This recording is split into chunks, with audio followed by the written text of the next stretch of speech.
Hello everyone and welcome to a new video of FLL Tech Guide. Today we'll be talking about the spike color sensor, what it can do, how to program it, and how to use it. These topics will all be covered in this video, so stay tuned. Before that, I would like to talk to you about this sensor series I'm creating, showcasing all spike sensors, also including this gyro sensor. Now, let's get started. The color sensor comes in Spike Essential and Spike Prime, but for FLL, Spike Prime is most likely used. The color sensor distinguishes between 8 colors, as you can see on the bottom left. It measures reflected light and ambient light, and how dark both of them are. Distinguishing the colors and reflected light are the two most important things in a color sensor. Step 2. Programming. Stop on line and line following are the two most used programs regarding the color sensor.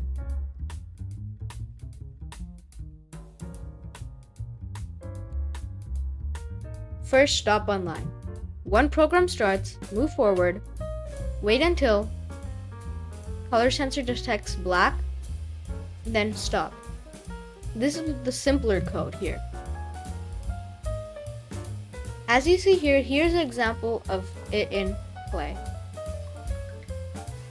As soon as the robot came in contact with the black line, it stopped.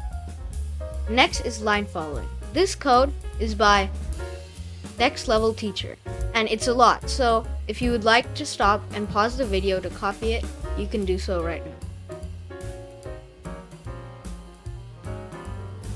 Here's the example of the color sensing in play.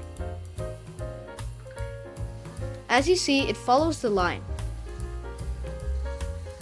and it stops. Finally, here's how to use the color sensor. The optimal distance is 16 millimeters off the ground for more accurate results. Also take into account lighting, because the lighting at competitions would be different in the place that you normally practice in. So don't use the color sensor too often, only when necessary. Next, and finally, let's talk about which maps to use the color sensor on.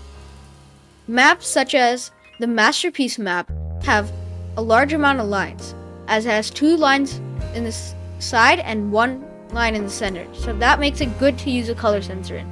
But in the Submerged map, which is the upcoming season, using color sensor for these lines would be only useful for stop on line, so it's a bad place to use it.